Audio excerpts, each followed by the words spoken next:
wa ala alihi wa sahbihi ajma'in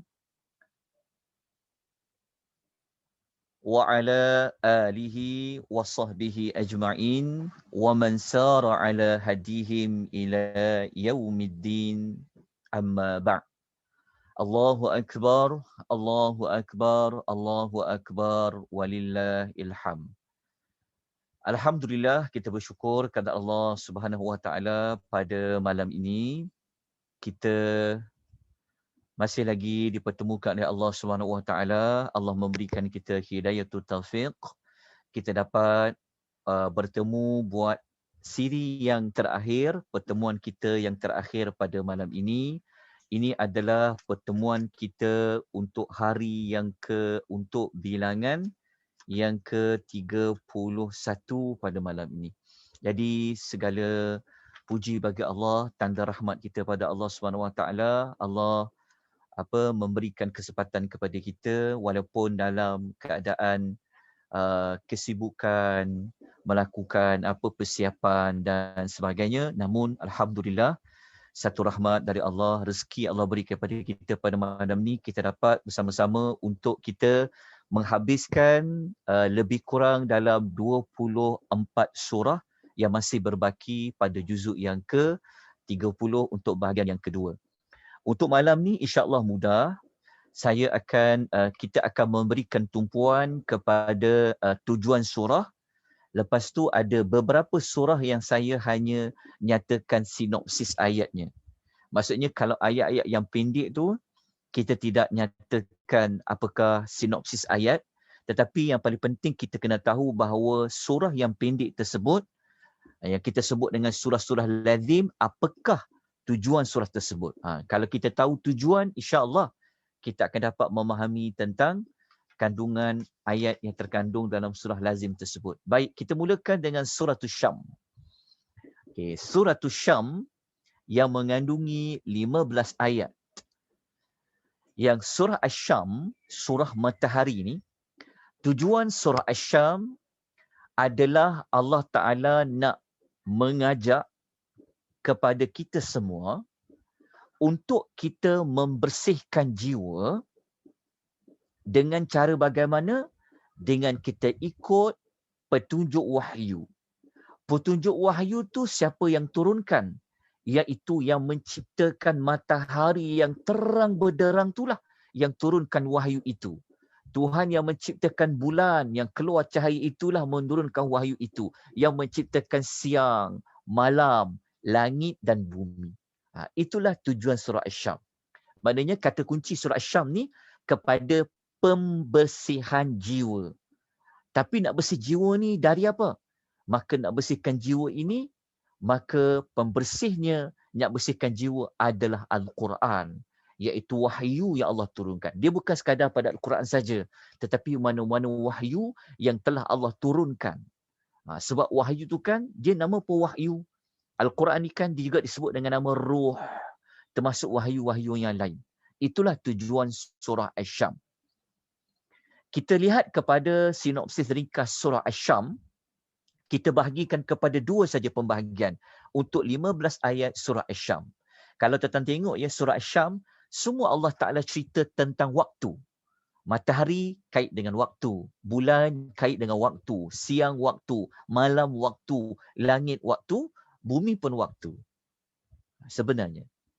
Jadi ayat dia semua sekali ada 15. Kalau kita belajar lebih dalam, kenapa ayat tu 15? Lepas tu berkaitan dengan matahari, bulan sebagainya. Itu nak menunjukkan bahawa ada kaitan tentang apa? Tentang hari-hari yang ada dalam sebulan. Baik, kita pergi kepada pembahagian yang pertama. Okey, ayat 1 sampai ayat nombor 10. Allah Ta'ala menegaskan. Okey, Allah Ta'ala bersumpah. Okey, kalau siapa ada Quran, kalau dia tengok muka surat 595, tuan-tuan akan jumpa ada 6 makhluk Allah yang Allah gunakan untuk bersumpah. 6. Tuan-tuan akan lihat dalam ayat. Matahari, bulan dan yang telah kita sebut tadi. Ada 6. Kenapa Allah bersumpah? Allah bersumpah untuk menegaskan. Untuk menegaskan tentang apa? tentang kejayaan orang yang mensucikan jiwa dia. Maksudnya surah ini kan tujuannya untuk mengajak untuk mensucikan jiwa. Maknanya sesiapa yang mensucikan jiwanya daripada kesyirikan. Sebab tu nak bersih paling pertama sekali, buang daripada kesyirikan dan sebagainya, maka orang ni tidak akan berjaya. Tapi siapa yang mengotori jiwanya dengan dia menolak wahyu Al-Quran, menolak wahyu-wahyu yang dihantar kepada Nabi, maka kalau dia tak ikut wahyu, nak ikut apa lagi? Tentu dia akan ikut hawa nafsu, akan menyebabkan jiwanya kotor, maka jiwanya kotor ini, Allah Ta'ala menyebutkan mereka ini adalah orang yang rugi. Kita kena tengok ayat 1 sampai ayat 10. Kalau kita nak tengok ayat yang kata membersihkan jiwa tu berjaya, kena tengok ayat 9. Kalau nak tengok jiwa yang kotor ini dia akan rugi, kena tengok ayat nombor 10. Kemudian Allah Ta'ala sebut pada ayat 11 sampai ayat 15, Allah Ta'ala mendatangkan satu contoh. Allah mendatangkan satu contoh manusia, kaum, yang mereka ni, Allah tunjuk depan-depan mereka mukjizat. Mukjizat tu maksudnya yang ada pada Nabi. Maknanya Nabi tu memang betul-betul Nabi. Dapat satu mukjizat. Kalau kita nak tahu manusia tu siapa, kita kena buka ayat nombor 11, kita akan jumpa Allah sebut namanya Thamud. Kadzabat Thamud. Thamud ni adalah kaum Nabi Allah Saleh. Kalau tak silap saya, Thamud ni, yang Nabi Allah Saleh ni kan dia ada unta. Yang mereka minta unta keluar daripada gunung, daripada batu-batu tu, keluar unta tu. So unta tu dapat tengok depan mata. Sebab tu ayat nombor 13 kita jumpa perkataan unta. Naqatallah. Tapi mereka tetap, walaupun wahyu tu nampak depan mata, maksudnya mukjizat Nabi mereka tu nampak depan mata, mereka tetap tak nak terima. Apabila dia tak nak terima, Allah panggil mereka orang yang mengotori jiwanya. Maka orang yang mengotori jiwa dia dengan kekufuran ini, maka Allah Ta'ala sebut apakah balasan untuk mereka. Inilah ayat 11 sampai ayat nombor 15. Mudahnya nak faham surah Asy-Syam. Tapi surah Asy-Syam tu ingat, dia punya kata kuncinya kepada membersihkan jiwa. Nak bersihkan jiwa dengan apa? Dengan wahyu, yang wahyu itu diturunkan oleh pencipta matahari, pencipta kepada bulan, pencipta kepada siang, pencipta kepada malam, pencipta kepada langit, pencipta kepada bumi. Maksudnya daripada nama surah matahari itu sendiri, matahari yang cerah dia kan, cahaya dia boleh sampai jauh ke muka bumi, itulah diumpamakan dengan wahyu yang Allah bawa turun bagi setiap nabi-nabi ini.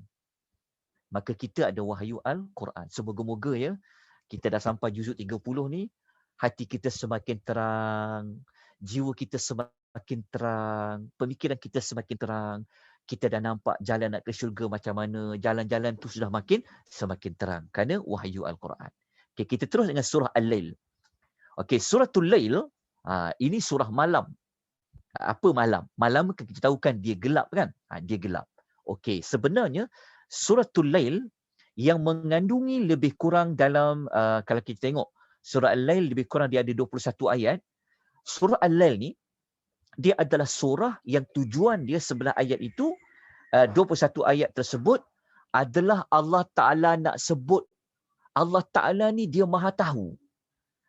Ilmu Allah, pengetahuan Allah tu sangat sempurna. Allah tahu tentang apa? Dia sebenarnya kenapa dikaitkan dengan tahu? Kan surah tu surah malam. Okey, siapa yang tahu kegelapan? Apa yang berlaku dekat gelap tu? Siapa tahu? Siapa tahu kalau gelap, siapa tahu yang apa yang ada dekat gelap tu? Maka yang tahu dalam gelap tu apa? Apa yang berlaku, apa yang ada? Pencipta kepada malam tu lah. Siapa dia? Allah tu lah. Allah tu lah yang turunkan wahyu. Maka suratul Lail, dia fokus kepada Allah Ta'ala ni dia maha tahu tentang apa amal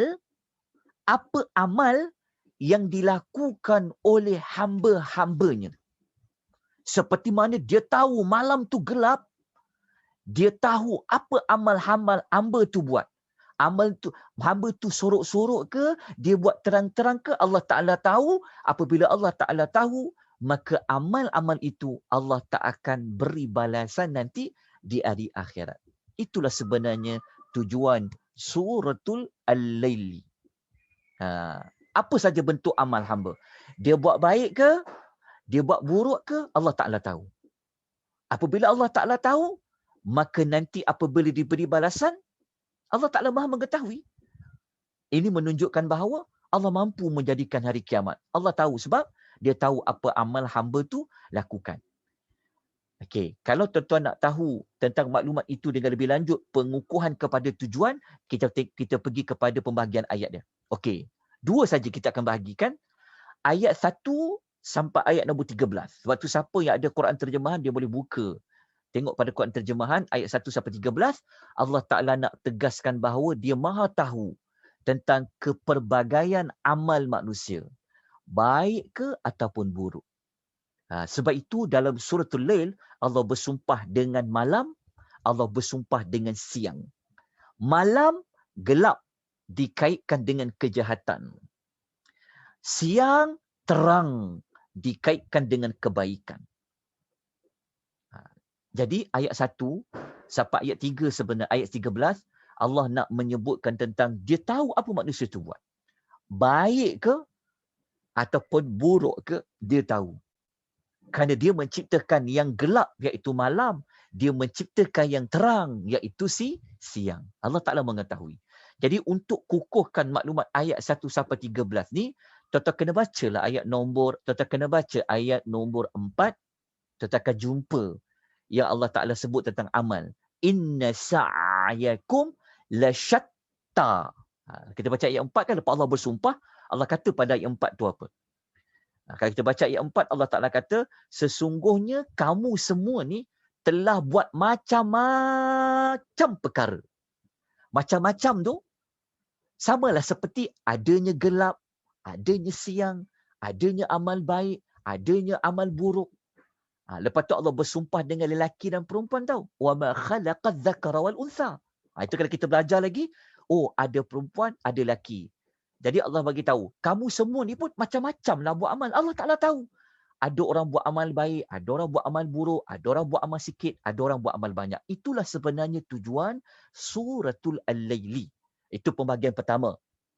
Lepas tu naik pada ayat 14, sampailah ayat nombor 15, ayat 14 sampai ayat nombor 21, kita akan jumpa Allah menyebutkan terus kepada balasan. Kalau ayat 1 sampai 13, Allah Ta'ala tahu apa amal yang kita lakukan, macam-macam amal kita buat. Lepas tu dalam ayat yang sama, kita akan jumpa nanti Allah Ta'ala cerita, Allah tahu siapa yang bertakwa, siapa yang bakhil, Allah Ta'ala tahu. Okey, yang ni kita kena tengok pada perincian ayat 1 sampai 13. Naik pada ayat 14 sampai 21, Allah sebut apa balasan nak bagi kepada orang yang mendustakan, orang yang derhaka ni. Dan apa balasan nak bagi kepada orang yang beriman di hari akhirat. Ini 2 pembahagian ringkas bagi suratul Lail. Yang paling penting, tujuan tu. Dia sinopsis ni tak apa lagi. Sebab sinopsis ni kita boleh baca satu ayat. Tapi nak cari tujuan tu penting. Sebab ayat dia macam-macam bunyi dia. Bentuk dia kan. Maklumat dia macam-macam. Tapi sebenarnya dia akan pergi kepada tujuan tu. Tujuan tu penting. Okey, dia panggil maksud kepada surah ni. Okey, kita terus pergi kepada surah Duha. Okey. Bermula surah Duha, ada beberapa ayat surah saja yang kita ambil sinopsis sikit je. Yang lain tu semua belajar tujuan. Jangan risau. Malam ni kita belajar pendek. Pendek je kita belajar malam ni. Nak ringkaskan. Sebab masing-masing ada keperluan lagi nak buat. Okey. Surah Duha adalah surah yang Allah menerangkan tentang betapa perhatiannya Allah. Maknanya betapa Allah bagi perhatian kepada Nabi SAW sama ada dekat dunia ataupun di hari akhirat. Itu tujuan surah Duha. Jadi surah Duha ni adalah surah yang menggembirakan, menghiburkan Nabi sallallahu alaihi wasallam. Kalau Nabi pun Allah beri perhatian, dunia dan akhirat umat Nabi pun boleh dapat. Tapi kena belajar surah Duha tu, apa benda kena buat pada surah Duha. Tapi maklumat surah Duha yang itu. Maksudnya dalam erti kata lain, siapa baca surah Duha, sebenarnya surah Duha ni surah yang menceritakan tentang kehidupan Nabi sallallahu alaihi wasallam. Daripada start Nabi lahir sampailah Nabi menjadi Rasul. Itu namanya surah Duha. Bahkan sampai di akhirat nanti, apa akan berlaku kepada Nabi? Ia terkandung dalam surah Duha. Ataupun kalau tuan-tuan nak tulis maklumat dekat surah Duha, Allah ada cerita tentang nikmat yang Allah beri kepada Nabi.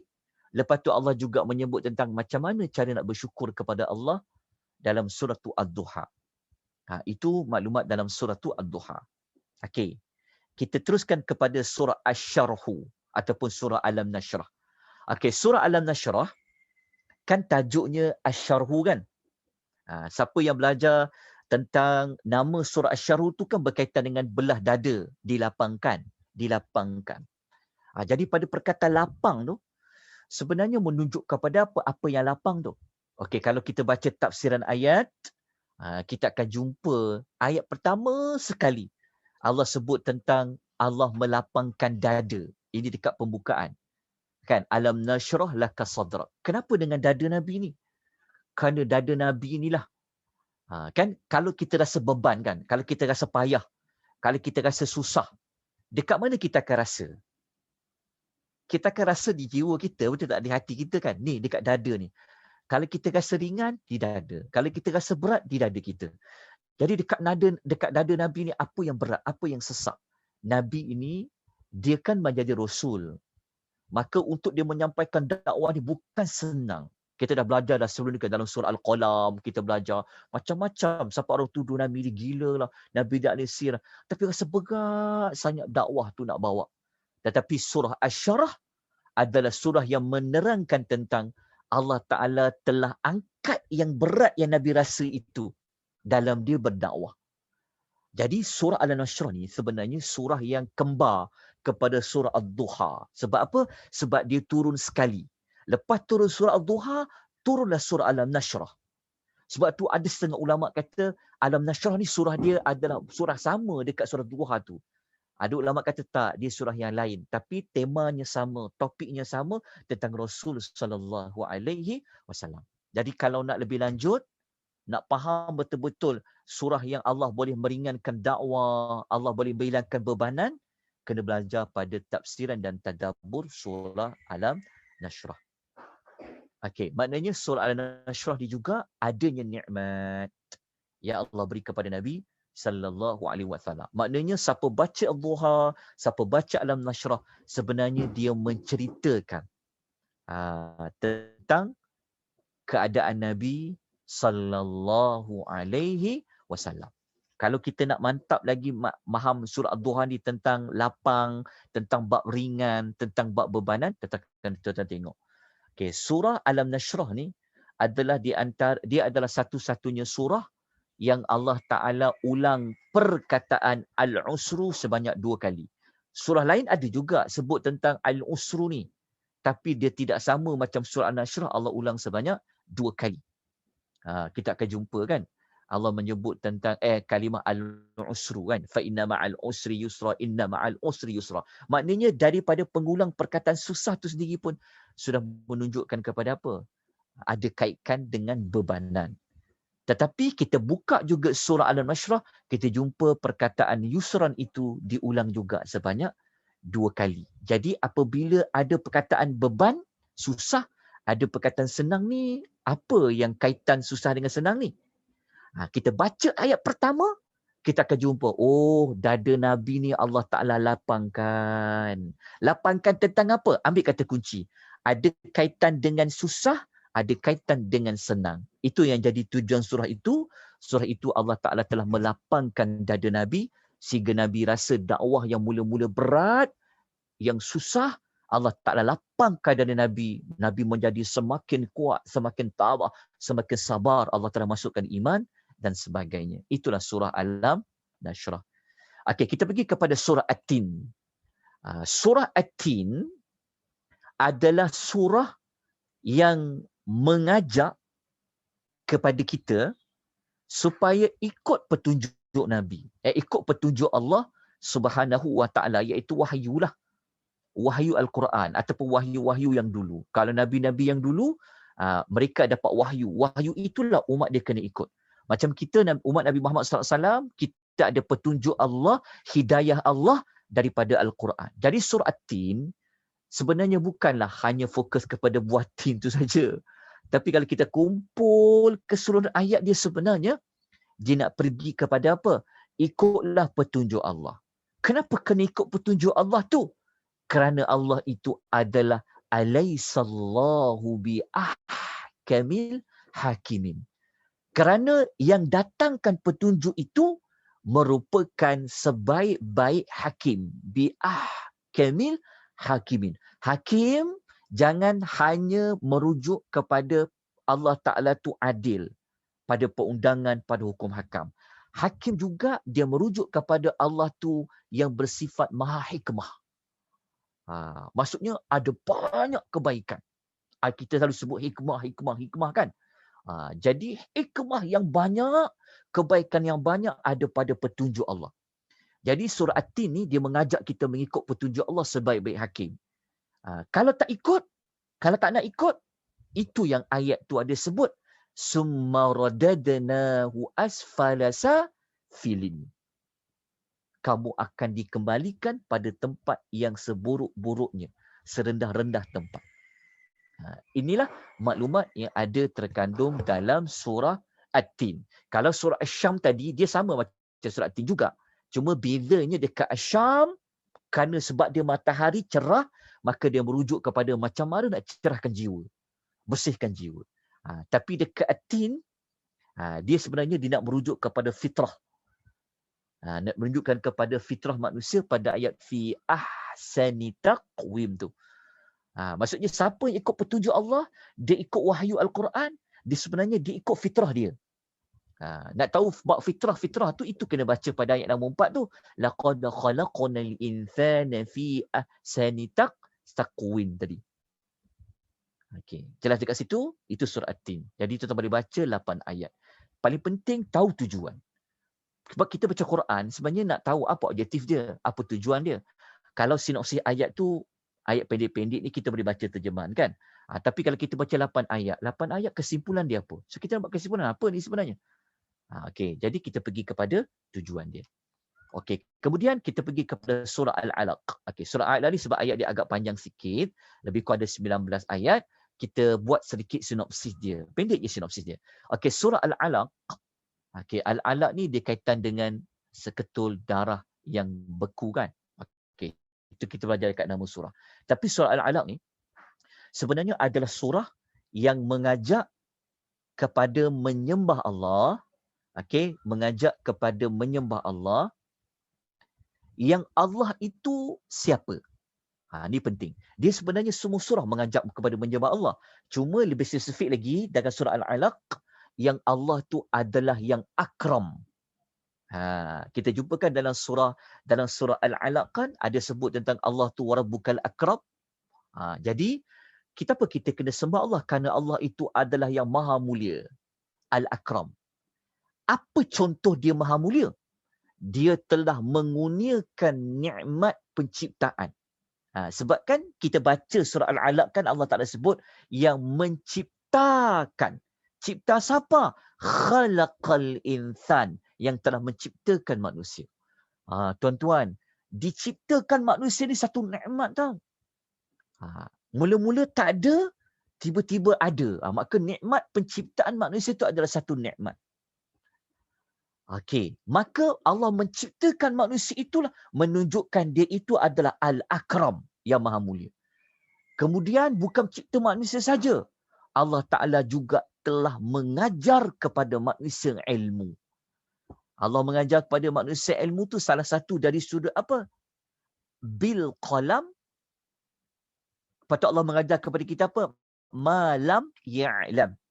Sebab tu kalau surah Al-Alaq, ingat, kata kuncinya, Allah tu maha mulia, cipta manusia, beri ilmu. Itu surah Al-Alaq. Jadi, apabila kita pegang maklumat tu, maka akan membawa kepada kita mentauhidkan Allah. Kalau bukan dua sebab ni, nikmat ni, pun tak boleh. Kalau nikmat ada serba-serbi, tapi tak ada ilmu pun tak boleh juga. Jelas ya? Tapi kalau ada ilmu, ada serba-serbi nikmat, tapi kalau orang tak ada, macam contoh kan, kalau orang dah meninggal, dia boleh rasa ke nikmat sekarang hidup. Dia tak boleh rasa dah sebab dia dah mati. Tapi dia dapat nikmat lain dekat kubur lah. Tapi masuk kat sini, ingat, ada dua kata kunci tadi. Allah yang Al-Akram, yang mengurniakan nikmat mencipta manusia dan beri ilmu kepada manusia, maka Allah itu layak untuk disembah. Itulah sebenarnya pada surah Al-Alaq. Okay. Maka untuk kita kuatkan lagi surah Al-Alaq, kita pergi kepada sinopsis yang pendek je sebenarnya, tak panjang pun. Okey, ayat nombor 1 sampai ayat nombor 5, Allah sebut tentang dua nikmat yang Allah beri. Tadi kita dah sebut dah. Jadi saya tak perlu nak ulang balik tentang dua nikmat itu. Ayat 1 sampai ayat 5. Bermula ayat 6 sampai ayat nombor 16, Allah Ta'ala cerita, walaupun Allah bagi tahu tentang dua nikmat tadi tu, tetap ada orang yang mengkufuri nikmat itu. Dia rasa sampai dia kufuri macam mana? Kita akan jumpa ayat yang dia melampaui batas. La yatgha. Dia merasa dia cukup, serba-serbi. Itu ayat nombor 6 sampai 14. Ayat nombor 6 sampai 14 ni lah dia ada kisah yang ganggu Nabi untuk Nabi mengerjakan ibadat. Orang yang mengufuri nikmat Tuhan. Ni orang yang kafir. Pada ayat berikutnya 15 sampai 19, Allah Ta'ala menceritakan tentang apakah yang Allah nak beri balasan kepada orang yang keras kepala, yang tega dalam pendustaan kepada Allah. Ini kena baca ayat 15 sampai ayat nombor 19. Yang Allah ugut untuk Allah Ta'ala tarik ubun kepala mereka. Kenapa nak tarik ubun-ubun kepala? Ini kita kena belajar secara terperinci, kerana dekat ubun-ubun kepala kita ni lah. Kalau orang nak menipu, mikir nak menipu semua, tu dekat kepala. Jadi Allah Ta'ala ancam. Allah nak bagi balasan kepada orang tega dalam pendustaan. Nasiyatin kadhibatin khati'ah falyad'una dia. Sedangkan dia tahu dia yang menciptanya adalah Allah. Yang beri dia ilmu adalah Allah. Tapi dah dapat ilmu, sombong, bongkak, nak lawan Allah, nak lawan Islam, nak lawan Nabi SAW. Maka Allah ancam untuk Allah Ta'ala memberikan ancaman pada ayat 15 sampai ayat nombor 19. Okey, kita lanjutkan dengan tujuan suratul saya tertukar. Sepatutnya saya tertinggal surah Al-Qadar kan? Ada tak surah Al-Qadar dekat sini? Allahumma salli wa sallim ala nabiyyina Muhammad. Saya tertinggal suratul Qadar. Sebenarnya. Macam mana saya tertinggal? Okey. Ni surah Al-Bayyinah kan? Okey. Tuan-tuan tulis surah Al-Qadar. Minta maaf tuan-tuan. Sebenarnya saya tulis surah Al-Qadar dulu. Tapi wallahualam macam mana boleh tak ada. Okey. Surah Al-Qadar dulu. Okey. Mudah je tuan-tuan salin surah Al-Qadar. Okey. Surah Al-Qadar ni. Tujuan surah dia apa? Mudah je. Surah Al-Qadar tujuannya adalah Allah Ta'ala nak membuktikan, nak menunjukkan keagungan malam Al-Qadar. Tulis. Surah Al-Qadar adalah surah untuk menjelaskan, menerangkan keagungan malam Al-Qadar disebabkan turunnya Al-Quran pada malam tu. Kena letak perkataan yang kedua tu. Maksudnya surah Al-Qadar adalah surah yang Allah Ta'ala nak agungkan. Maka surah Al-Qadar ni adalah surah yang apabila kita baca, Allah Ta'ala nak bagi tahu pada kita betapa agungnya malam Al-Qadar tu. Tapi kenapa dia jadi agung? Kerana disebabkan turunnya Al-Quran pada malam tu. Jadi kena ambil ayat perkataan hujung tu. Maksudnya surah Al-Qadar ni adalah surah tujuan dia apa? Untuk mengagungkan malam Al-Qadar disebabkan penurunan Al-Quran pada malam tersebut. Itulah maklumat dalam suratul Qadar. Okay, saya ulang balik semula last sekali. Surah Al-Qadar tujuannya adalah untuk menjelaskan atau menerangkan keagungan malam Al-Qadar disebabkan penurunan Al-Quran pada malam tersebut. Okay, itulah surah Al-Qadar. Kita terus pergi kepada suratul Bayyinah. Okay, surah Bayyinah ni dia panjang juga, tapi insya-Allah kita boleh ambil surah ringkas saja. Okey, surah Bayyinah. Apa makna Bayyinah? Bayyinah maknanya bukti yang nyata. Okey. Maka surah Al-Bayyinah ni yang mengandungi lebih kurang 8 ayat, tujuannya surah ini adalah untuk mengukuhkan hujah ataupun menegakkan hujah. Menegakkan hujah ni maksudnya lepas ini tidak ada lagi manusia yang kata Allah Ta'ala ni kenapa masukkan dia dalam neraka, kenapa dia jadi sesat. Tak ada lagi alasan macam tu. Sebab apa? Sebab Allah Ta'ala telah pun beri kepada manusia ni. Allah Ta'ala telah hantar. Allah Ta'ala telah turunkan. Iaitu bukti yang nyata. Jadi surah Al-Bayyinah ni, sebab nama pun bukti yang nyata, bukti yang nampak terang, jelas, maknanya surah Al-Bayyinah ni adalah surah yang mengukuhkan hujah.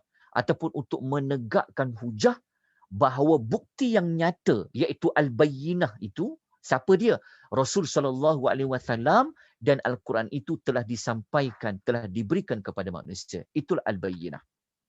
Tujuan surah Al-Bayyinah. Okey, selesai. Lepas tu kita pergi kepada sinopsis dia. Kita pecahkan dia kepada 2 bahagian saja. 5 ayat yang pertama Allah menyebutkan tentang kedatangan bukti yang nyata. Bukti yang nyata tu ingat, dia adalah Al-Bayyinah. Maknanya Allah telah hantar Al-Bayyinah tu kepada manusia, dia telah datang. Lepas tu Allah menyebutkan tentang walaupun dia telah datang, iaitu Nabi SAW telah datang. Nabi itu sebenarnya adalah bukti yang nyata. Tambah pula dapat wahyu Al-Quran, lagi-lagilah nyata. Tetapi ada manusia yang tak nak terima. Ada yang terima dan ada yang tak terima. Itu yang kita letakkan pada sinopsisnya. Pendirian manusia terhadap bayyinah tadi. Terhadap bukti yang nyata tadi. Ayat 1 sampai 5 dalam suratul Bayyinah. Lepas tu, Allah Ta'ala ceritalah pada ayat 6 sampai 8. Yang tolak Al-Bayyinah tadi tu dapat apa? Yang terima Al-Bayyinah tadi tu, dia dapat apa? Kita baca pada ayat nombor 6 dan sampai ayat nombor 8. Kalau kita baca pada orang yang mengingkari, apa balasan dia dapat? Tuan-tuan kalau baca bermula ayat nombor 6, tuan-tuan akan jumpa Allah Ta'ala panggil mereka ni apa tahu? Seburuk-buruk makhluk. Ataupun kita panggil makhluk Allah yang paling jahat, manusia ni. Dia panggil syarrul bariyah. Allah panggil dia adalah seburuk-buruk makhluk Allah. Sebab apa? Sebab bayyinah tu dah datang. Kau nampak dengan jelas. Muhammad tu telah dihantar. Quran itu telah diturun. Tapi kenapa korang berpaling? Maka Tuhan kata mereka ini adalah syarrul bariyah. Tapi kalau orang beriman pula, bermula ayat nombor 7 sampai ayat nombor 8. Allah Ta'ala cerita mereka yang beriman, yang terima Al-Bayyinah tadi. Kan? Mereka beriman, mereka buat amal soleh. Allah panggil mereka ni siapa? Allah panggil mereka ini. Maafkan saya, ayat 6 kan? Ayat 7. Allah sebut mereka ni adalah khairul bariyah. Sebaik-baik makhluk. Makhluk yang paling baik. Yang apabila bayyinah dah sampai, kan? Dia terima, dia beriman. Itulah balasan yang Allah beri kepada orang beriman, ayat nombor 7 sampai ayat nombor 8. Okey, selesai untuk suratul Al-Bayyinah. Kita teruskan dengan suratul Zalzalah. Okey, suratul Zalzalah, daripada nama Zalzalah kan maksudnya adalah goncangan. Goncangan apa? Hari kiamat. Jadi, surah Zalzalah ni sebenarnya adalah surah yang nak bagi tahu kiamat yang Allah akan jadikan nanti sebenarnya dia akan menyebabkan bumi itu tergoncang. Yalah, kalau bumi ni dia tidak akan digoncang kalau tak ada kiamat. Maksudnya sebesar-besar goncangan bumi ni nanti apabila kiamat tu ada. Maknanya kiamat tu sendiri sudah memberikan goncangan kepada bumi. Dan kiamat tu sebenarnya juga memberi goncangan kepada hati-hati manusia. Macam mana kita boleh ambil tujuan surah macam tu? Sebab kalau kita baca dalam surah Zalzalah, kita dapat tahu pada ayat pertama pun Allah Ta'ala sebut tentang bumi ini akan digoncangkan digoncangkan dengan goncangan yang sangat kuat. Idza zilatil ardu zilzalaha. Maksudnya dikaitkan dengan kiamat. Maknanya bumi ni, gempa bumi kuat macam mana skala Richter dia sekalipun, dia tidak akan pernah berlaku sekuat-kuat goncangan seperti mana datangnya kiamat. Jadi kiamat itu menyebabkan bumi itu bergoncang dan hati manusia juga akan menjadi goncang. Sebab tu dekat ayat 8 kita akan jumpa Allah Ta'ala menyebut kita akan jumpa pada ayat 8 ni goncangan dekat mana. Kalau kita baca kat ayat 7 dengan 8, Allah Ta'ala akan hisap kita sedetail-detailnya sehingga kan kalau kita buat baik sebesar zarrah, kita akan nampak nanti dari akhirat. Tetapi yang menakutkan kita, apabila yang buruk sebesar zarrah pun Allah akan tengok, ya, kita akan tengok depan mata kita nanti. فَمَنْ يَعْمَلْ وَمَنْ يَعْمَلْ مِثْقَالَ ذَرَّةٍ شَرًّا يَرَهُ. Sebab tu para ulama mengatakan ayat yang sangat detail, ayat yang menunjukkan bahawa hisab itu sangat terperinci, ulama ambil ayat 7 dan 8 surah Zalzalah. Walaupun sebesar zarrah. Kita jeling je pada orang kan, nanti kita akan tengok jelingan kita tu tercatat di dalam buku. Jeling untuk apa? Jeling untuk rendahkan orang ke? Cakap satu perkataan je yang menyakitkan orang, nanti akan terpapar, kita akan nampak. Ya ke? So kalau kita tahu maklumat tu, dia akan menggoncangkan juga. Takut akan menggoncangkan jiwa kita. Sebab tu surah Az-Zalzalah, siapa faham, bukan sekadar bumi ini yang digoncangkan, tapi hati-hati manusia yang baca surah Zalzalah, dia akan tergoncang dengan ketakutan. Itulah fungsi kita baca Al-Quranul Karim. Baik, sebab kita faham kan? Itulah tujuan surah Al-Zalzalah. Baik, kita pergi kepada surah berikutnya, adalah surah Al-Adiyat. Pendek je kemarin kita belajar kan? Okey, surah Al-Adiyat, dia adalah, Al-Adiyat ni adalah kuda perang yang berlari dengan laju. Okey. Dia kalau nak menikmati, kalau nak ada rasa lagi dekat surah Al-Adiyat ni, kena belajar tafsiran ayat lah, satu persatu. Tapi untuk kita jimatkan waktu kita, kalau kita tengok surah Al-Adiyat, fungsi tujuan dia apa sebenarnya baca Al-Adiyat? Surah Al-Adiyat ini adalah surah yang nak menerangkan apa yang kita perlu buat terhadap nikmat Allah yang Allah beri kepada kita. Contohnya kalau zaman dulu tu Allah bagi mereka nikmat apa? Nikmat kuda yang berlari dengan laju. Lepas tu dekat dalam surah Al-Adiyat kita akan jumpa tentang Allah menyebut tentang sifat orang tak bersyukur. Tak apa, nanti kita dekat sinopsis saya akan bawa sedikit maklumat ringkas. Tapi surah Al-Adiyat ni ingat, kata kunci surah Al-Adiyat adalah guna nikmat Allah untuk jalannya, untuk dapat redha Allah, untuk dapat syurga Allah. Itu nikmat Allah bagi. Tapi jangan gunakan nikmat dia untuk berpaling dari Allah. Itulah surah Al-Adiyat. Maka dia punya dia punya contoh tadi, kalau orang Arab dulu, antara yang sangat berharga bagi mereka, aset nikmat berharga pada mereka, mereka ni ada mempunyai kuda yang boleh berlari dengan laju. Itu Al-Adiyat. Jadi kalau kita nak ambil ayat ni, ambil umum lah. Kalau kita ada kenderaan, apa kalau paling laju contoh kan? Itu. Jadi itulah fungsi surah Al-Adiyat. Jadi untuk mengukuhkan tujuan surah Al-Adiyat ni, kita tengok sinopsis ayat dia. Ayat 8 yang pertama, ayat 8 yang pertama, Allah Ta'ala menyebutkan tentang sikap manusia. Apa maksud penegasan? Ingat, penegasan dekat sini maknanya Allah menggunakan kaedah sumpah. Allah bersumpah dengan wal-'adiyati dhabha. Allah menegaskan sikap manusia yang tidak bersyukur. Tak bersyukur. Macam ni kita tahu, kalau kita baca ayat nombor 6, kita akan tahu. Allah Ta'ala kata apa? Innal insana li rabbihi lakanud. Allah kata sesungguhnya insan ini benar-benar kepada Tuhannya lakanud. Tahu tak lakanud tu apa? Ayat lakanud tu maksudnya yang tak bersyukur kepada nikmat Tuhan. Allah tegas tu. Bukan sekadar sumpah je dengan ada inna, dengan ada la, huruf lam kat situ. Lepas tu Allah Ta'ala bagi tahu, mereka yang tak bersyukur kepada Allah Ta'ala tadi, dia sendiri nanti akan jadi saksi yang mereka ada perangai macam tu. Itulah yang ada pada ayat nombor 7. wa innahu ala dzalika la syahid. Lepas tu Allah Ta'ala sebut lagi apa sifat mereka kufur kepada nikmat tu. Allah Ta'ala kata mereka ni terlalu gilakan sangat kepada apa? La syadid al-khair. Wa innahu li khubbil khair la syadid. Mereka ini benar-benar mencintai harta ni secara melampaui batas. Okey, itu 8 ayat pertama. Bermula ayat nombor 9 sampai ayat nombor 11 Allah memberi ancaman. Allah memberikan amaran kepada orang yang ada watak tadi tu, yang lakanu tadi tu. Watak yang kepada li khubbil khair la syadid tadi, Allah Ta'ala bagi tahu tentang apa yang korang lakukan ini semua akan dihisap. Allah Ta'ala tahu semua amalan manusia. Termasuk yang lakanut tadilah, khususnya lakanut. Lepas tu kalau kita baca ayat nombor 9 dengan ayat nombor 11, kita akan jumpa Allah Ta'ala sebut tentang dada. Wa hussila ma fis sudur.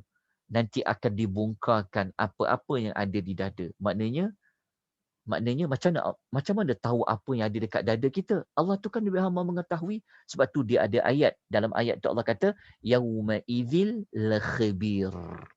Allah pada hari itu maha mendalam ilmunya. Jadi orang yang kufur ni, dia akan berhadapan dengan Allah tu yang tahu, ilmunya khabir, dia tahu, bahkan dalam dadanya Tuhan tu tahu, apatah lagi nanti diri dia sendiri akan menjadi saksi tentang apa yang dia lakukan. Jadi sebenarnya ada dua penyaksian dekat sini sebenarnya. Pertama, dirinya sendiri, lepas tu Allah yang maha mengetahui. Habislah 11 ayat dalam surah Al-Adiyat. Kita pergi kepada suratul Qari'ah. Okey, suratul Qari'ah daripada nama Qari'ah. Tapi sayangnya terjemahan kita Qari'ah dia hanya sebut hari kiamat je. Tapi Qari'ah ni dia sebenarnya seperti satu ketukan. Qari'ah di bahasa Arab dia seperti mana kita dengar bunyi yang diketuk. Jadi suratul Qari'ah ni dia macam zalzalah juga tadi. Zalzalah dia merujuk kepada goncangan, boleh goncang dunia, goncang hati. Dekat Al-Qari'ah ni sama juga. Tapi dia bukan goncang bumi. Qari'ah ni surah yang menerangkan kesan Al-Qari'ah tu. Qari'ah ni maknanya macam bentuk pukulan ataupun benda yang sangat menakutkan lah. Itu panggil Qari'ah tu. Jadi surah Qari'ah ni adalah surah yang menerangkan kesan Al-Qari'ah tu. Kesan Al-Qari'ah tu hari kiamat lah. Hari kiamat tu dia merujuk kepada pukulan, benda yang menakutkan yang akan memberi kesan kepada manusia, memberi kesan kepada gunung ganang. Okey, kalau tuan-tuan nak kukuhkan Al-Qari'ah ni, tujuan dia, cuba tuan-tuan buka Al-Qari'ah, tuan-tuan cuba baca ayat Qari'ah ni, apa jadi kepada manusia? Dia punya hebatnya Qari'ah ni, kiamat tadi, yang dikaitkan dengan Qari'ah pukulan tadi itu kan, dia memukul manusia ni sampai manusia tu jadi apa tau? Dia sebenarnya bukanlah maksud pukul tu pukul betul, tapi suasana, situasi Qari'ah kiamat tu seperti memberikan satu pukulan kepada manusia, yang manusia itu seperti apa? Kal farashil mabthuth. Mereka ini seperti kupu-kupu ataupun kelkatu yang berterbangan. Kita jadi lemah. Hilang segala apa yang ada dekat kita selama ni. Harta kita tak boleh bantu kita, darjat tak boleh bantu kita, kita apa pun pangkat tak boleh buat apa-apa dah. Kita akan jadi seperti kupu-kupu yang kalau dipukul mati. Lepas tu pula, apa kesan kepada gunung ganang? Kalau kita baca pada ayat itu, Allah Ta'ala sebut ayat nombor 5, gunung ganang jadi apa? وَتَكُونُ الْجِبَالُ كَالْإِحْنِ الْمَنْفُوشِ. Allah kata gunung ganang tu, dia akan jadi seperti apa? Seperti debu. Seperti bulu yang dihamburkan. Kita tengok. Gunung ganang yang tegak, yang bagi jadi pasak bumi ni tak bergerak sebab ada gunung ganang.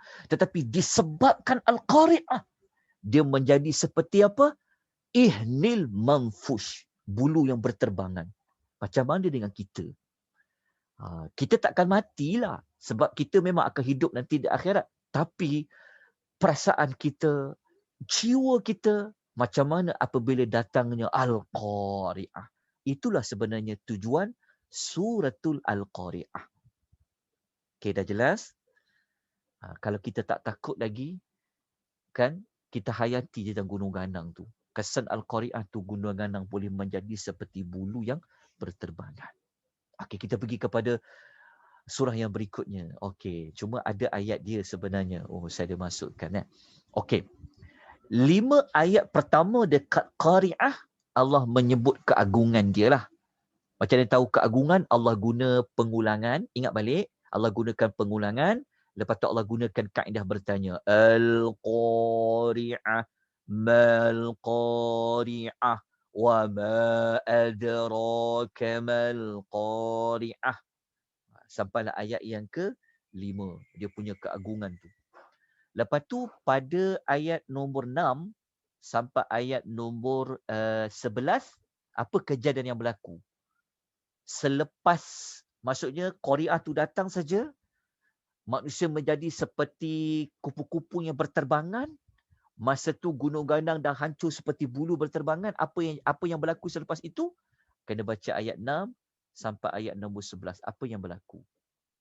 Ini cerita tentang timbangan amal. Oh, sangat menggurunkan. Allah akan timbang. Pahala banyak tak daripada kejahatan? Ditimbang. Pahala sikit tak daripada kejahatan? Allah Ta'ala timbang. Oh, tu sangat menggurunkan. Itu ayat 6 sampai 11. Okey, kita lanjutkan dengan surah At-Takatsur. Okey, surah At-Takatsur, nama At-Takatsur tu maknanya berbanyak-banyak sampai, ataupun bermewah-mewah, bukan bermewah. Dia berbanyak-banyak sampai membawa membangga-bangga. Itu At-Takatsur. Jadi siapa baca surah At-Takatsur ni, dia akan jumpa banyak perkataan kalla, kalla, kalla. Ayat dia. Dia siapa baca surah At-Takatsur ni kan, dia faham perkataan kalla tadi tu. Berat tau perkataan kalla. Kalla ni adalah satu amaran berbentuk jangan sekali-kali. Jangan sekali-kali. Jangan sekali-kali. Lepas tu kita akan nampak neraka dengan depan biji mata. Disebabkan ada maklumat macam tu lah. Surah At-Takatsur ni, dia punya tujuan surah dia adalah untuk memberikan amaran. Sampai ada ulang kalla, kalla, kalla, beri amaran. Kepada siapa?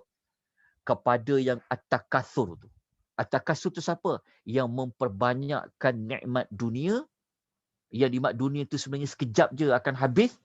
Sampai dia lupa hari akhirat dia. Sampai dia lupa azab akhirat yang kekal.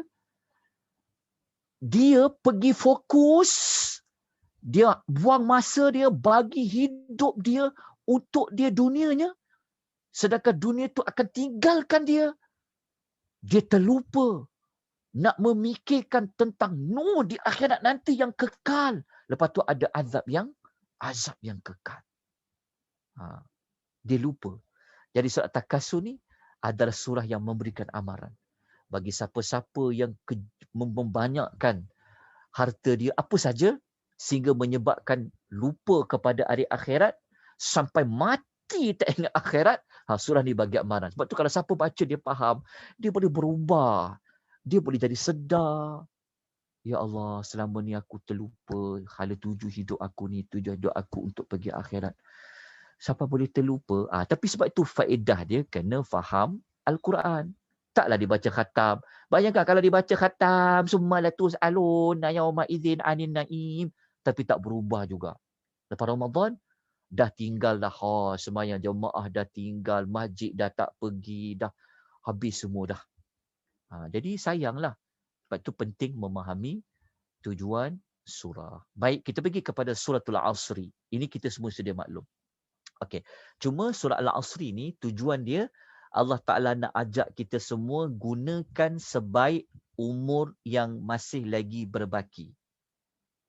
Kenapa kita kata umur masih lagi berbaki? Lama orang dia fokus pasal masa. Betul lah masa tu. Tapi kita tengok pada nama Al-Asri itu. Sebab ada pendapat ulama mengatakan Al-Asr itu adalah waktu asar. Jadi kalau kita hitung hari kita, kalau dah masuk asar petang tu, dah berapa jam dah waktu tu dah berlalu. Faham tak maksud dia? Kan itu namanya surah Al-Asr. Dia salah satu maksud adalah waktu asar. Kan? Maksudnya waktu asar ni waktu petang yang kita dah nak balik dah. Jadi kalau kita masuk waktu petang, waktu asar tu kalau kita kira jam daripada pagi sampai nak pergi ke malam, waktu asar tu maksudnya waktu yang alamak, dah asar dah. Maknanya waktu tu ada sikit lagi nak habis satu hari tadi tu. Sebab tu surah Al-Asri, surah yang mengingatkan kita.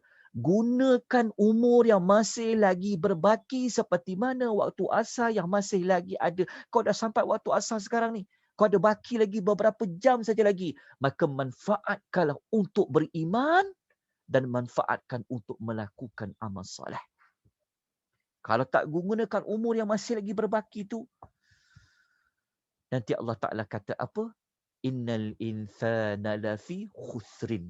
Dia benar-benar akan berada dalam kerugian yang banyak rugi dia.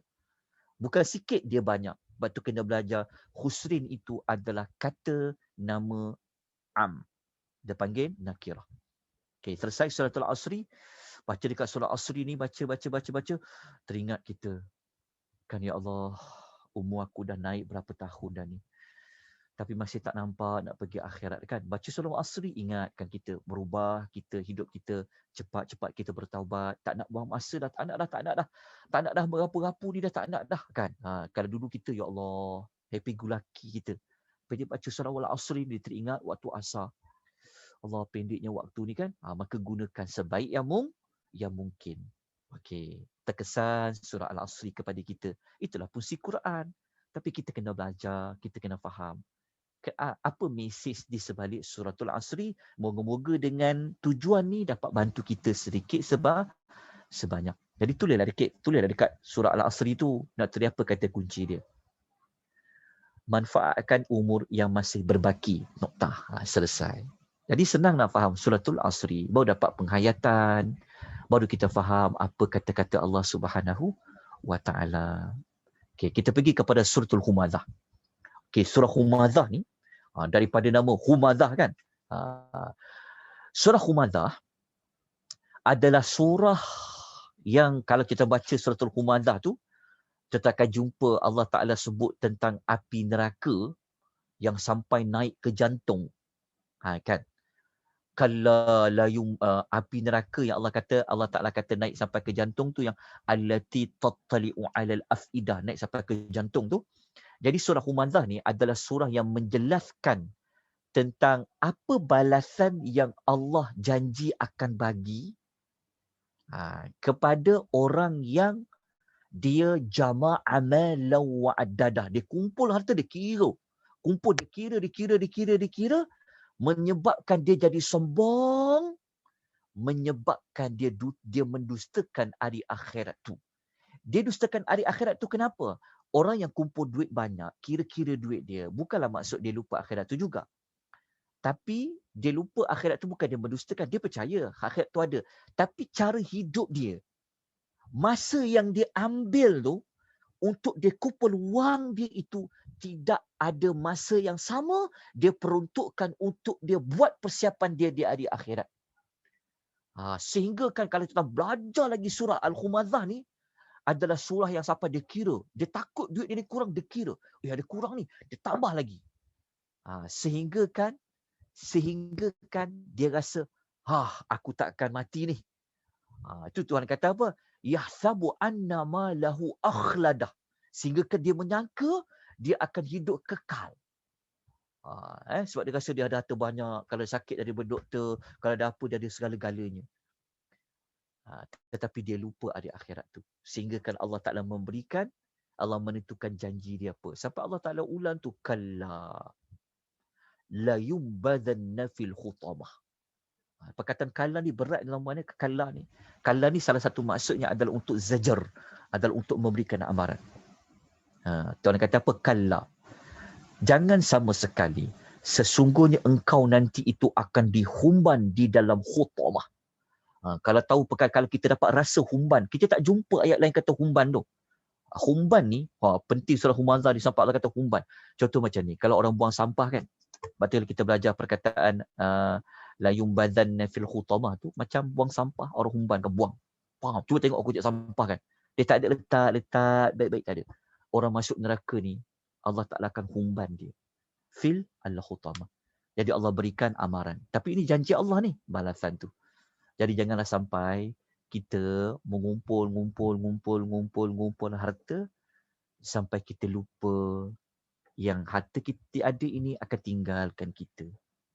Kita pergi kepada tempat yang kekal. Tak salah jangan faham kumpul harta tu salah. Tidak.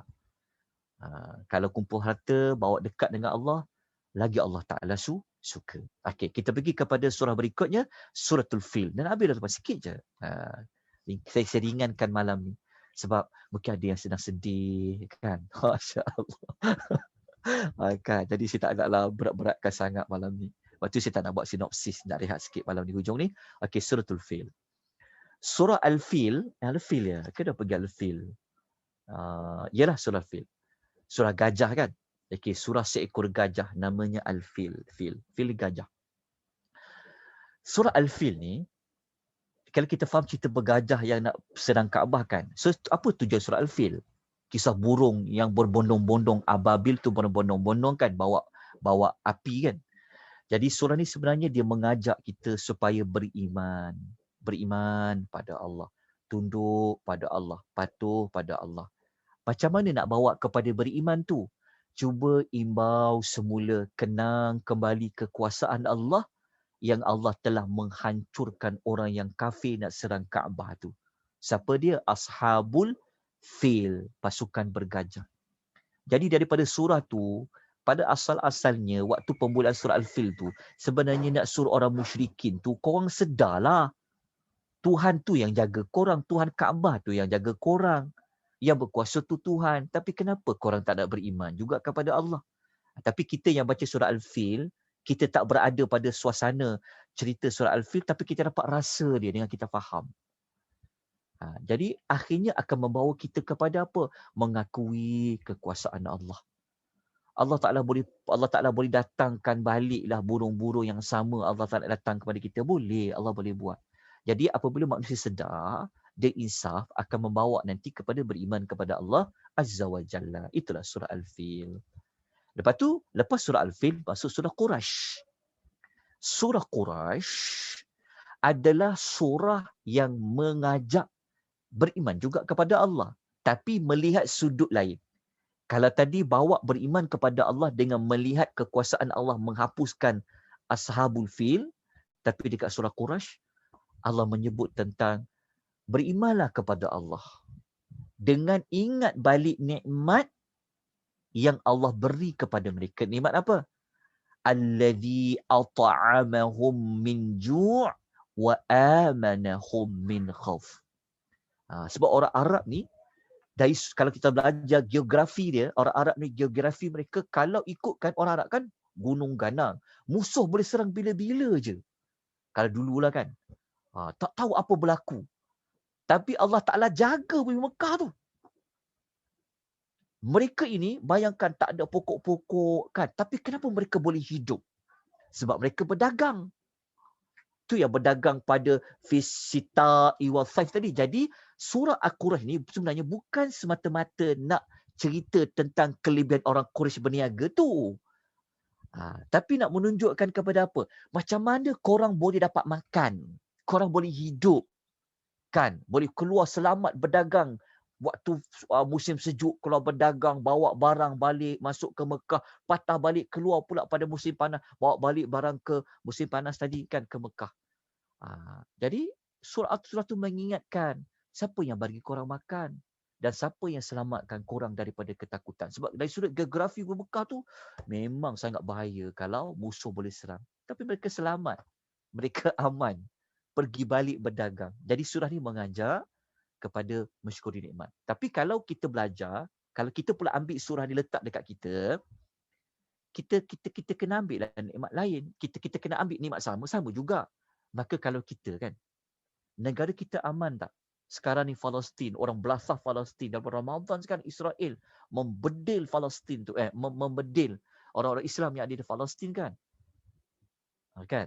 Kita ni Allah, orang lain nak makan pun takut bom jatuh. Kita ni aman, negara kita aman. Lepas tu pula kita cukup makan. Kan? Ada jugalah yang tak cukup makan tu, tapi maknanya sekurang-kurangnya ada makan tu. Jadi apabila baca surah Quraisy, pengajarannya kepada kita.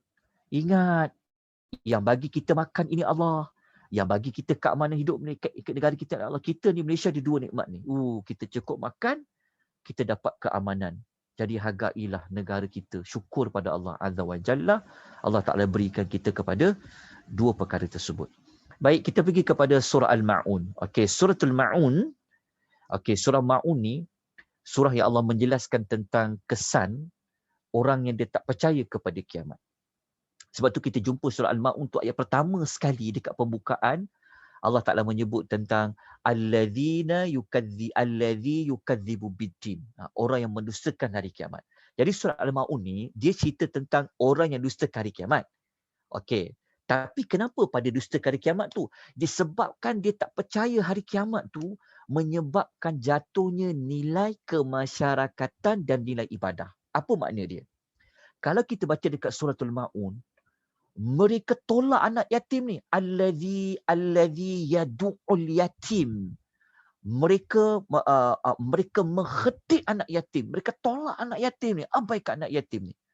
Lepas tu wala yahuddu ala ta'amil miskin. Mereka pula ini tidak mengajak orang supaya bantu orang lain memberi makan orang miskin. Itu kan dipanggil nilai apa? Keruntuhan kemasyarakatan. Nilai moral hilang. Kenapa? Sebab ayat pertama kata tak percaya kiamat lah. Kalau dia percaya kiamat tentang betapa besarnya dapat jaga anak yatim, tentu dia akan jaga anak yatim. Betapa besarnya nanti senangnya beri makan kepada orang yang kelaparan miskin. Tapi sebab tak percaya, buat apa nak tolong anak yatim? Aku dapat apa? Buat apa aku nak tolong orang miskin? Aku pun susah juga.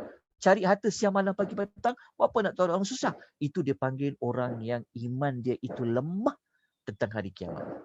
Dalam masa yang sama, dia telah merosakkan ibadat dia. Ibadat apa? Dia sembahyang fawailul musalli, dia sembahyang dalam keadaan lalai, lewatkan waktu dia, tinggalkan solat dia, lepas tu sembahyang dalam keadaan yang riya. Sebab apa? Kesan mendustakan hari kiamat. Abilah suratul Ma'un. Okey, kita pergi kepada suratul Al-Kautsar. Okey, surah Al-Kautsar, ni surah paling pendek juga. Adalah surah yang menjelaskan kemuliaan Nabi Muhammad sallallahu alaihi wasallam yang bawa agama ni. Mulia Nabi kat mana? Kerana Nabi dapat kebaikan yang banyak pada perkataan Al-Kautsar. Maknanya Nabi yang bawa Islam ni kepada kita, Allah Ta'ala muliakan dia pada suratul Kautsar yang dia dapat banyak kebaikan, termasuklah sungai Tul Kautsar. Dalam masa yang sama, siapa yang benci Nabi? Kan, inna syani'aka huwal abtar. Siapa yang benci Nabi, yang berperangai buruk kepada Nabi, maka Allah Ta'ala janji keburukan kepada dia. Dia akan terputus daripada mendapat sebarang kebaikan. Okay. Maksudnya, kalau mula-mula Allah Ta'ala kata Allah bagi banyak kebaikan, tiba-tiba ayat penutup dia, Allah Ta'ala kata ada orang dia terputus daripada dapat banyak kebaikan. Al-Abtar tu terputus. Siapa dia? Inna syani'aka. Sesungguhnya orang yang orang yang membencimu. Membenci Nabi Muhammad sallallahu alaihi wasallam, dia itu akan terputus daripada mendapat sebarang kebaikan. Sedangkan Allah bagi kepada Nabi Muhammad itu Al-Kautsar, kebaikan yang banyak. Baik, kita baca suratul Kafirun. Okey, suratul Kafirun ni surah yang berikan kita satu garis pemisah yang membezakan orang beriman, orang yang ada tauhid dengan orang yang kafir ataupun dengan orang yang melakukan kesyirikan. Itu surah Al-Kafirun. Jadi saya tak perlu nak ulang dengan panjang lebar. Dia bagi pemisahan yang mutlak. Terus putus. La a'budu ma ta'budun wala antum a'budu ma wala antum 'abidu ma abadtum wala antum, ayat itulah kan, la a'budu ma ta'budun wala antum 'abiduna ma a'bud. Itu pemisahan yang mutlak yang membezakan orang beriman dengan orang kafir, orang yang tauhid dengan orang yang syirik. Okey, habis suratul Kafirun. Kita pergi kepada suratul Nasri. Suratul Nasri adalah surah tentang pembukaan kota Mekah kan. Jadi suratul Nasri ni kalau kita baca, menggembirakan kita. Baca suratul Nasri. Suratul Nasri ni adalah surah yang menjelaskan tentang Allah hanya akan beri pertolongan kepada umat Islam saja. Sebab boleh buka kota Mekah kan. Iza ja'a nasrul wal fath. Maksudnya maksudnya orang yang berdukung Islam, maksudnya orang yang berada pada agama yang dibawa oleh para nabi ni, mereka itulah yang layak untuk Allah memberikan pertolongan. Seperti mana Allah Ta'ala memberikan pertolongan kepada Nabi SAW dapat membuka kota Mekah Al-Mukarramah. Itu suratun Nasri. Lepas tu surah Al-Masad. Ni pasal kata surah tabat tiada Abu Lahab kan. Surah Abu Lahab tu adalah surah yang menjelaskan. Sebab semua orang tahu karakter Abu Lahab kan. Yang dia bermusuh dengan Nabi. Isteri dia pun musuh dengan Nabi. Jadi surah Al-Masad memberikan maksud dia adalah menjelaskan kepada siapa-siapa. Siapa-siapa yang memerangi agama Allah, dia benci dakwah Islam, dia benci dakwah di jalan Allah, Allah Ta'ala janji dia tentang dapat balasan kehinaan. Macam mana Abu Lahab tu dapat, nanti akan ada orang akan dapat balasan yang sama. Kepada siapa? Orang yang melawan, yang menentang Islam tu nak disebarkan. Ada orang tentang. Orang Islam sendiri pun ada. Adalah tak tolong apa-apa agama Allah. Bahkan menentang pula agama Allah. Sekat pula orang-orang yang nak menyampaikan dakwah. Maka orang-orang yang macam ni, kalau dia baca surah Al-Masad, Allah Ta'ala janji dia akan dapat azab seperti mana Abu Lahab tu dapat azab. Itulah suratul Masad. Jadi kalau ada orang yang halang dakwah Islam, sekat dakwah, ada tuan-tuan, betul. Kadang-kadang ada. Macam-macam sekarang ni. Cara nak halang dakwah disampaikan. Jadi kita bacakan dia surah Al-Masad. Kemudian suratul Ikhlas. Kita sedia maklum. Surah Al-Ikhlas, surah yang mengajak manusia supaya mentauhidkan Allah pada rububiyah Allah dan juga pada uluhiyah Allah. Rububiyah Allah tu maksudnya yang macam contoh, Allah dah satu-satunya Tuhan yang beri rezeki. Allah lah yang satu-satunya menciptakan. Itu dari sudut rububiyah. Dalam masa yang sama, apabila kita tahu Allah itu satu dalam bab beri rezeki dan segalanya, mencipta, mentadbir, maka Allah Ta'ala itu dia ni disembah, dia diibadahi hanya kepada dia. Itu disebut sebagai uluhiyah. Masuk kepada suratul Falaq, surah yang mengajak kepada kita supaya kalau nak cari perlindungan, pergilah minta perlindungan kepada siapa? Pergi minta perlindungan dengan cahaya Rabbul Al-Falaq. Cahaya Rabbul Al-Falaq tu maksudnya minta perlindungan kepada Allah lah yang memberikan cahaya Al-Falaq tadi tu daripada kegelapan, mengajak kepada mencari perlindungan dengan cahaya Rabbul Falaq daripada kegelapan. Kegelapan segala kejahatan yang telah dia ciptakan. Belik-belik sikit ayat dia ni kan. Sebab dah nak habis dah. Okay, maksudnya begini. Surah Al-Falaq ni, ingat mudah. Kata kunci dia, minta perlindungan kepada Rabbul Falaq. Perlindungan dari apa? Segala kejahatan. Yang kejahatan itu dia dikaitkan dengan kegelapan. Jahat tu siapa cipta? Allah yang mencipta kejahatan tu. Allah yang datangkan, Allah yang izinkan. Jadi mintalah kepada yang menguasai Rabbul Falaq tadi tu. Kalau kita baca surah Al-Falaq, kita akan jumpa surah yang paling banyak menyebut bab syarru kejahatan dalam satu surah, iaitu surah Al-Falaq lah. Kita jumpa min syarri, syar, kita jumpa 4 kali. Maknanya surah ini adalah surah yang menunjukkan tentang kejahatan. Bukan surah tu kejahatan, tapi ada kejahatan yang Allah datang. Surah ni sebenarnya mengajak kepada minta perlindunganlah kepada Allah. Allah yang mana? Rabbul Falaq. Tapi kena belajarlah 4 kejahatan tu apa. Okey. Kita tutup dengan surah yang berikutnya, iaitu Suratun Nas. Surah An-Nas adalah surah yang mengajak kepada mencari perlindungan dengan Allah, mencari perlindungan dengan kekuasaan Rabb kepada manusia daripada kejahatan perangkap jin dan perangkap manusia yang kita sebut sebagai waswas. Surah An-Nas. Jadi surah An-Nas adalah surah yang paling banyak mengulang perkataan al-was was. Al-was. Okey. Maka kita dah selesai surah An-Nas, maka tamatlah kita pada jam 10:25 malam pada 1 malam 1 Syawal 1442 Hijrah, maka tamatlah kita mempelajari sinopsis 30 juzuk Al-Quranul Karim.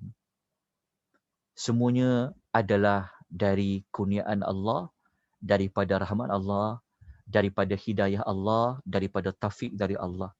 Tanpa Allah, tanpa bantuan Allah, tanpa hidayah Allah, tanpa taufik dari Allah, kita mungkin tak sampai kepada malam ini. Maka kita banyakkan bersyukur pada Allah kerana Allah berikan kita peluang untuk faham Quran 30 juzuk, kan? 114 surah. Walaupun kita tak tahulah, tak tahu secara terperinci, tapi sekurang-kurangnya lepas khatam Quran, kan? Lepas kita dah khatam Quran, kita baca surah Al-Baqarah, dah faham dah tujuan surah Al-Baqarah, tujuan surah Ali Imran, tujuan surah An-Nisa, baca surah Duha, tahu surah Duha dan sebagainya. Jadi kita tangguhkan pengisian kita pada malam ni. Kita tutup ia dengan bacaan doa. Tuan-tuan dan puan boleh aminkan doa yang saya akan bacakan dan kita aminkan.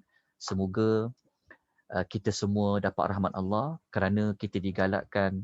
Kita tidaklah khatam Quran, tapi kita dah habis majlis ilmu ni, kan, tamat kita kepada sinopsis, maka kita doa pada Allah kerana rahmat Allah sedang turun. Rahmat Allah sedang turun kerana dikaitkan dengan Al-Quran, duduk majlis ilmu pula. A'udzubillahi minasyaitonir rajim. Bismillahirrahmanirrahim. Alhamdulillahi rabbil alamin wal 'aqibatu lil muttaqin wala udwana illa 'alal zalimin. Wassalatu wassalamu ala rasulina Muhammad وعلى آله وصحبه أجمعين. اللهم ارحمنا بالقرآن. اللهم ارحمنا بالقرآن واجعله لنا إماما ونورا وهدى ورحمة. اللهم ذكرنا منه ما نسينا وعلمنا منه ما جهلنا وارزقنا تلاوته آناء الليل وأطراف النهار واجعله لنا حجة يا رب العالمين. يا الله, rahmatilah kami dengan Al-Quran. Rahmatilah kami dengan Al-Quran. Jadikanlah Al-Quran ikutan kami. Jadikanlah Al-Quran cahaya kepada kami. Jadikanlah Al-Quran sebagai petunjuk dan rahmat kepada kami. Ya Allah, ingatkanlah kami apa-apa yang kami telah lupa daripada Al-Quran. Ajarkanlah kepada kami, ya Allah, apa yang kami tidak tahu tentang Al-Quran. Anugerahkanlah kepada kami, ya Allah, untuk kami dapat membaca Al-Quran sepanjang malam, sepanjang siang. Dan jadikanlah Al-Quran sebagai hujah bagi kami, ya Allah, Tuhan sekalian alam. Allahumma aslih qulubana wa azil uyubana. Ya Allah, elokkanlah hati-hati kami. Wa azil uyubana, hilangkanlah keaiban dari kami. Wa tawallana bil husna, berikanlah kebaikan kepada kami. Wa zayyina bit taqwa, hiasilah hati kami dengan ketakwaan. Wajma' lana khairal akhirati wal ula. Himpunkanlah bagi kami kebaikan akhirat dan kebaikan di dunia. Warzuqna ta'ataka ma abqaitana. Anugerahkanlah kepada kami ketaatan kepadamu ya Allah selagi mana engkau hidupkan kami di dunia ini. Allahumma inna nas'alukal huda wat-tuqa wal-afafa wal-ghina. Ya Allah, kami memohon kepadamu hidayah, ketakwaan, kesucian diri dan juga kekayaan. Allahumma aslih wulatal muslimin. Allahumma inna nas'alukal afwa wal afiyah fid dini wad dunya wal akhirah. Ya Allah, sesungguhnya kami memohon kepadamu kemaafan. Kami memohon kepadamu pendinding diri pada agama. Kami memohon kepadamu kebaikan dunia dan kebaikan hari akhirat. Himpunkanlah kami ya Allah bainana wa baina ahbabina fi dari karamatika bifadlika rahmatika. Himpunkanlah kami ya Allah bersama orang-orang yang kami kasihi di negeri kemuliaanmu dengan kelebihanmu dengan rahmatmu ya Allah.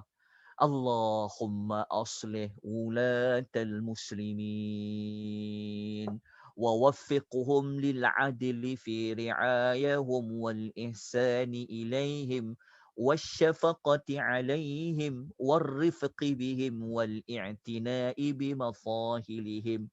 Ya Allah, perelokkanlah pemimpin-pemimpin orang-orang Islam. Berilah petunjuk kepada mereka agar mereka boleh melakukan keadilan. Mereka belas kasihan kepada rakyat. Simpati ke atas mereka, ke atas rakyat mereka. Ya Allah, Ya Rahman, Ya Rahim. Allahumma anfur ikhwanana al-muslimina fi kulli makan. اللهم انصر إخواننا المسلمين في فلسطين. اللهم انصر إخواننا المسلمين في فلسطين. Ya Allah, Ya Rahman, Engkau bantulah saudara-saudara kami yang berada di mana-mana sahaja, Ya Allah. Engkau bantulah saudara kami yang berada di bumi Palestin, Ya Allah. Engkau berilah pertolongan kepada mereka, Ya Allah. ربنا آتنا في الدنيا حسنة وفي الآخرة حسنة وقنا عذاب النار. اللهم إنا نسألك اللهم إنا نسألك رضاك والجنة ونعوذ بك من سخطك والنار. اللهم إنك عفو تحب العفو فاعف عنا. ربنا آتنا في الدنيا حسنة وفي الآخرة حسنة وقنا عذاب النار. وصلى الله على سيدنا محمد وعلى آله وصحبه وسلم. اللهم صل وسلم على محمد وعلى آل محمد كما صليت على إبراهيم وعلى آل إبراهيم وبارك على محمد وعلى آل محمد كما باركت على إبراهيم وعلى آل إبراهيم في العالمين إنك حميد مجيد. آمين يا رب العالمين. Baik, tuan-tuan dan puan-puan, minta maaf jika ada tersalah, tersilap, kekurangan, kelemahan sepanjang saya mengendalikan sesi sinopsis ringkas selama hampir 30 juzuk ini. Jadi saya juga mewakili tim saya di Akademi Tadabbur Malaysia. Kami ingin mengucapkan taqabbalallahu minna wa minkum. Semoga Allah menerima amal-amal kami dan amal-amal kamu semua. Selamat menyambut Hari Raya Aidil Fitri. Teruskan kita melakukan amal-amal soleh kita. teruskan kita menyambung semula ayat-ayat Quran yang telah pun kita khatam. InsyaAllah, tuan-tuan dan puan-puan, nantikan program ataupun modul yang akan dilaksanakan selepas Hari Raya. InsyaAllah, jadual dah ada. InsyaAllah, kita akan mulakan mungkin selepas 1 minggu ataupun InsyaAllah nantikan pada Hari Aidilfitri ini pada bulan Syawal ni, insyaAllah kita akan mulakan dengan modul yang lain. Jadi nantikan hebahan daripada kami, insyaAllah. Terima kasih banyak-banyak tuan-tuan dan puan-puan. Aqulu qouli hadza wa astaghfirullahal azim wa billahi taufiq hidayah. Wassalamualaikum warahmatullahi wabarakatuh. Waalaikumsalam. Terima kasih. Waalaikumsalam.